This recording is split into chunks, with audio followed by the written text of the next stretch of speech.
menyetujui kalau memang BPK itu betul-betul menjalankan mekanisme non pidana secara clear dulu. Tetapi kalau sanksi-sanksi administrasi sudah dijalankan, tapi unsur pidananya masih ada, masih belum clear, ya wajib dong dilaporkan kepada penegak hukum pidana.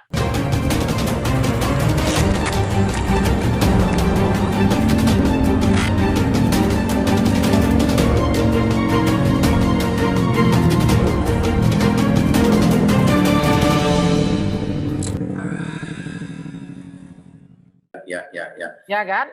Berarti temuan unsur pidana ini harus dikeluarkan dalam kerangka kelembagaan, bukan personal pimpinan BPK. Atau bukan dan itu personal ada mekanismenya. Atau bukan hanya personal auditor kan gitu kan? Ya, begitu. Pak Jamil, ini menariknya di sini. Ini titik ruang sebetulnya yang sulit untuk kita memastikan sebetulnya, karena unsur pidana ini, apalagi katanya Mas Jamil itu kolektif kolegial, gitu, tidak boleh hanya auditor yang menentukan, dan itu adalah kelembagaan yang mengeluarkan, sehingga kewajiban itu, tugas itu betul-betul harus dilaksanakan. Untuk seperti itu kan harus melewati proses semacam barusan. Jangan-jangan gitu ya. Jangan-jangan kenapa selama ini BPK dalam LHP BPK-nya meskipun jelas-jelas menurut pikiran saya, menurut pikiran umum itu adalah sebuah pelanggaran dan pidana, karena gara-gara itu sehingga BPK tidak mau melaporkan itu kepada APH. Jangan-jangan begitu ya?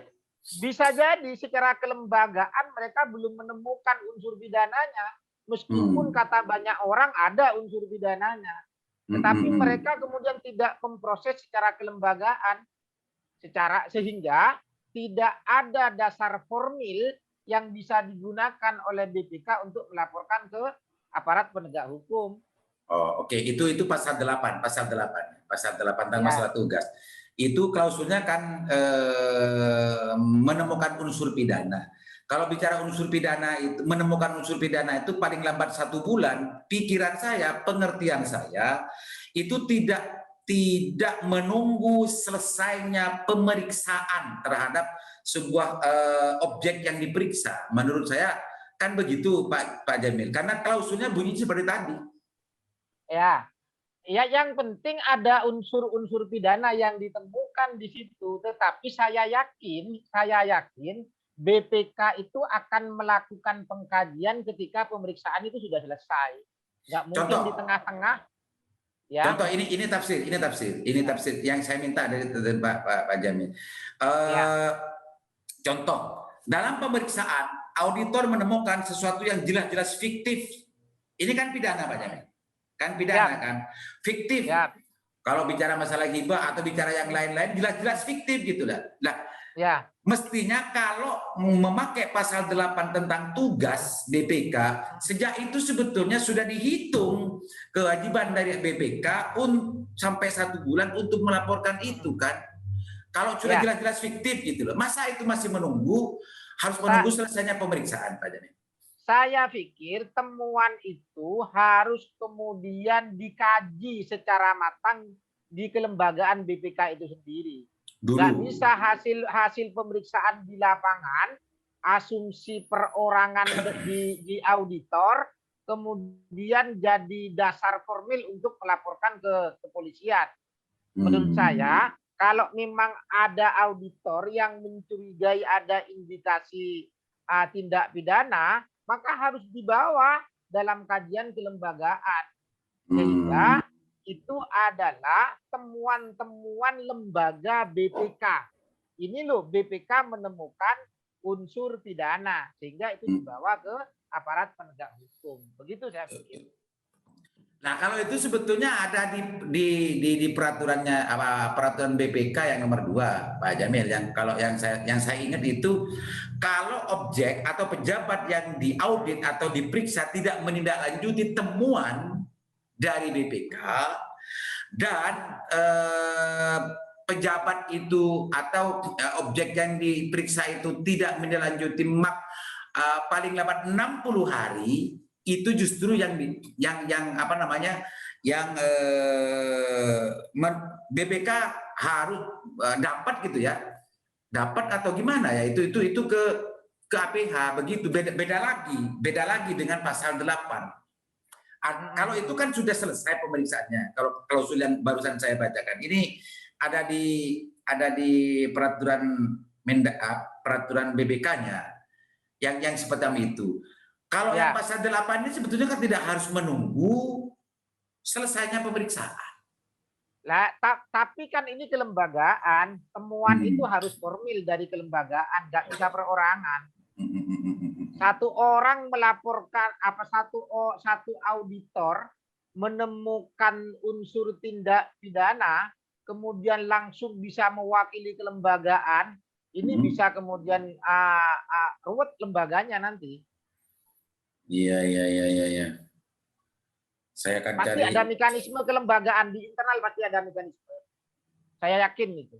Ada mekanisme internal gitu ya? Ya, ada mekanisme internal untuk menyatakan bahwa memang ada temuan tindak pidana, temuan unsur pidana. Jadi untuk apa namanya, kata kuncinya, klausul menemukan unsur pidana ini tidak semudah yang kita bayangkan ya prosesnya sebetulnya. Betul. Kalau tadi pejabat yang tidak menindaklanjuti kan pejabat eksekutif itu, saya yakin. Iya, maksudnya objek-objek yang diperiksa. Ya, umpama ada apa ya? Ada uang yang terindikasi diselewengkan atau dikorupsi umpama ya. Pejabat kemudian disuruh mengembalikan uang itu tapi tidak mau mengembalikan umpama ya. Tidak mau mengembalikan uang itu, maka dilaporkan kepada penegak hukum pidana. Mungkin seperti itu maksudnya. Bisa saja seperti itu, bisa saja yang lain-lain. Artinya klausul itu lebih luas kayaknya, Pak Dokter. Artinya temuan atau rekomendasi BPK yang sebelumnya dimintakan kepada pihak terkait tidak ditindaklanjuti gitu ya, bahkan tindak lanjutnya tidak sesuai dengan yang direkomendasikan, atau itu justru melebihi dari waktu yang sudah diberikan 60 hari itu sebetulnya BPK mempunyai tugas, mempunyai kewenangan untuk menindaklanjuti itu kepada pihak APH, dan tidak harus mengembalikan duit kan sebetulnya Bapak itu. Ya, salah satunya mungkin salah satu cara umpama ya. Ya. Bisa jadi ada hal-hal yang lain yang perlu ditindaklanjuti sesuai dengan rekomendasi BPK itu.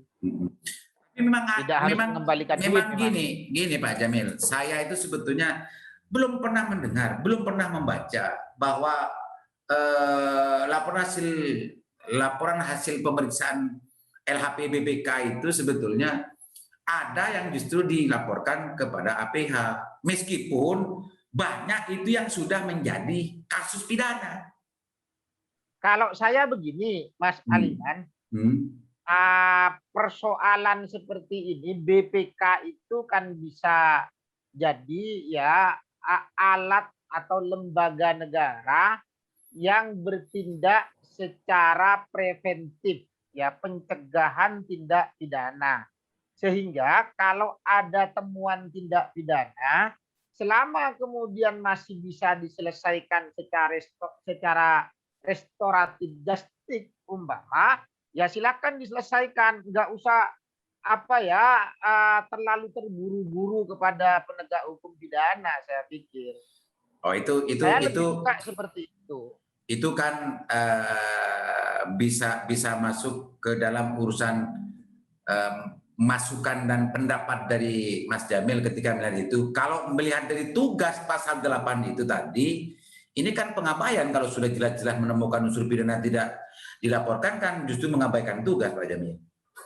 Enggak, ini kan begini, kalaupun ini pidana, ini kan masuk kategori pidana administratif atau administratif penal law. Karakter dari administratif penal law itu biasanya pidana itu menjadi ultimum remedium. Dia menjadi sanksi terakhir.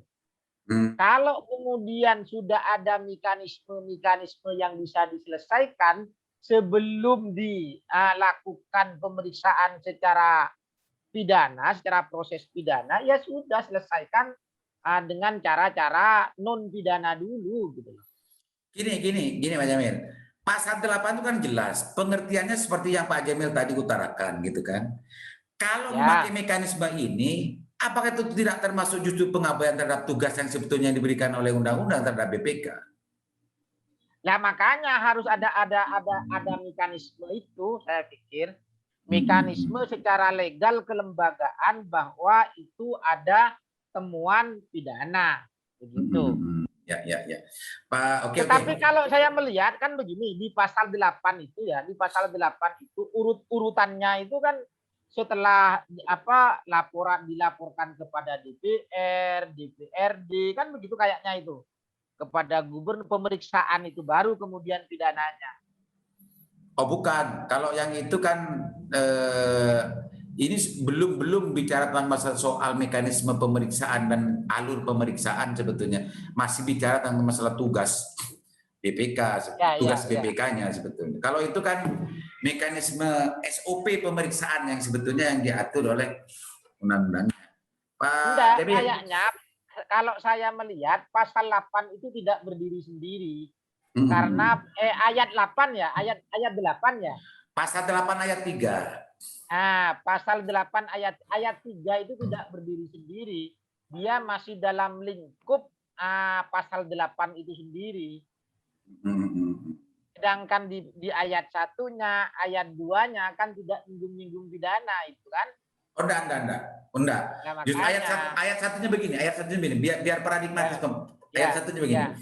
Untuk keperluan tindak lanjut hasil pemeriksaan sebagaimana dimaksud dalam pasal 7 ayat 1 BPK menyerahkan pula hasil pemeriksaan secara tertulis kepada presiden, gubernur, bupati, wali kota sesuai dengan kewenangannya. 2, tidak lanjut hasil pemeriksaan sebagaimana dimaksud pada ayat 1 diberitahukan kepada secara tertulis oleh presiden, gubernur, bupati kepada BPK.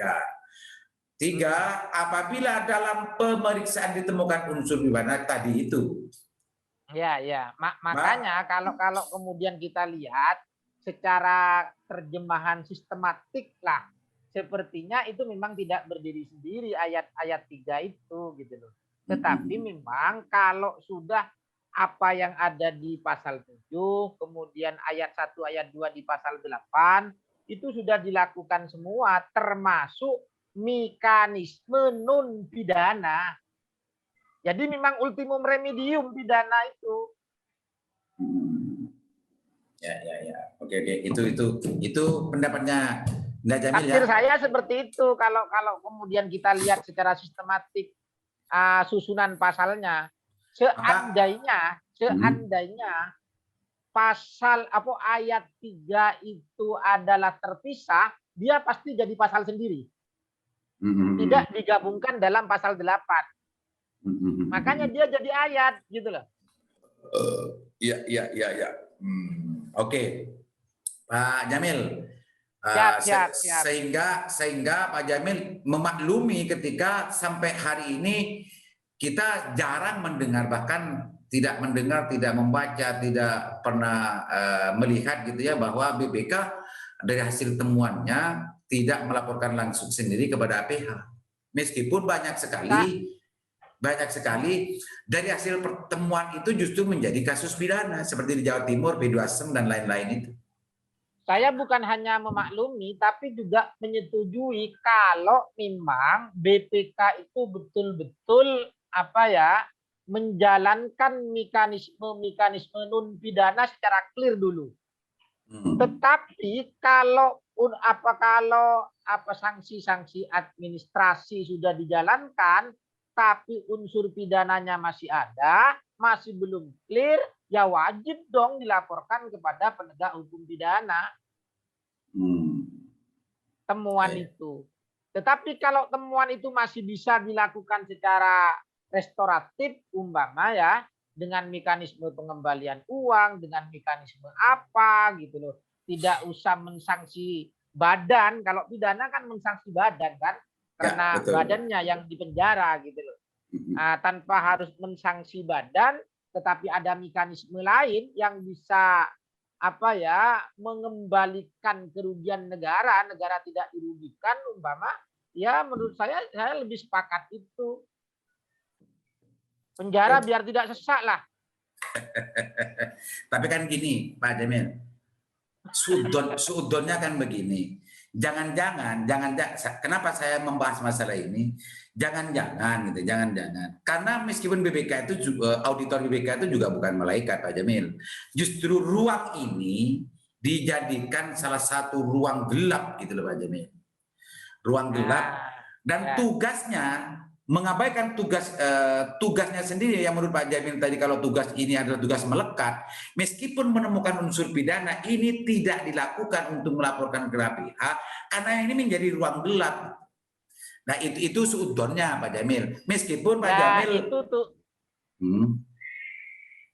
kalau itu tugasnya Pak Aliman sebagai jurnalis, tugasnya LSM untuk mengawasi itu. Biar demokrasi itu kedaulatan rakyat itu tidak hanya dalam pemilu, tapi ketika pemilu selesai juga bisa mengawal. Ya. Kan memang kan agak aneh juga Pak Amir, agak aneh juga ketika konstruksi pemahaman kita kalau tugas itu diartikan sebagai sesuatu yang melekat karena ini masuk dalam tugas yang melekat gitu ya. Iya, wajib itu. Lalu kapan tugas ini bisa dilaksanakan ketika kita sampai hari ini belum pernah mendengar bahwa meskipun banyak persoalan yang justru menjadi unsur pidana. Iya, wajib itu. Kalau memang sudah ada temuan unsur pidana, ya wajib dilaporkan kepada penegak hukum pidana. Tetapi kalau saya melihat dari ayat 3 itu, ya diterjemahkan secara sistematik, sepertinya memang setelah hal-hal yang lain itu terpenuhi dulu. Pemeriksaan sudah dilakukan, kemudian mekanisme administrasi sudah diselesaikan gitu loh. Tetap pidananya masih menggantung, tak selesai, baru dilaporkan kepada penegak hukum pidana. Oh gitu. Kok bisa diartikan begitu Pak Jamil? Karena klausulnya kan seperti tadi bilangnya. Apabila dalam pemeriksaan ditemukan unsur pidana, ini tidak bicara selesainya pemeriksaan sebetulnya. Kalau diartikan sepotong hanya ayat 3 ya. Tetapi gitu. Kalau kemudian dirangkai ya, karena ayat 3 itu masuk dalam pasal 8, kalau istilah pesantren itu kan satu qodiyah ya. Satu qodiyah dalam pasal 8, maka menurut saya tidak bisa dipenggal-penggal itu. Ya, oke. Jadi seandainya menggunakan perspektifnya sampean, dia menjadi pasal sendiri, tidak menjadi ayat. Ya, oke. Jadi itu ya pengertian dan juga tafsir yang menurut Bapak Jamil tentang masalah tugas pokok fungsi BPK. Artinya kenapa selama ini BPK jarang kita dengar gitu ya. Bahkan bukan jarang, kalau saya tidak pernah dengar BPK justru langsung melaporkan sendiri, meskipun itu sebetulnya ada dalam ayat di tugasnya ya, gara-gara itu harus memakai pendekatan apa tadi? Sistematik. Ultimum remedium. Ultimum remedium itu. Oke, terima kasih banyak Pak Jamil atas pendapatnya. Barangkali ada yang mau disampaikan sebelum kita selesai. Sudah, saya pikir. Itu ya. Oke, terima kasih banyak Bapak Jamil. Mudah-mudahan dokternya segera selesai. Amin. Dan amin. Jangan lupa saya undang nanti untuk selamatannya dan tasyakurannya. Amin. Ya, nanti kalau sudah ujian terbuka, sampean harus memberikan karangan bunga itu di kampus gitu ya. itu. Oke. Makasih banyak Pak Jamil. Assalamualaikum warahmatullahi wabarakatuh. Waalaikumsalam warahmatullahi wabarakatuh.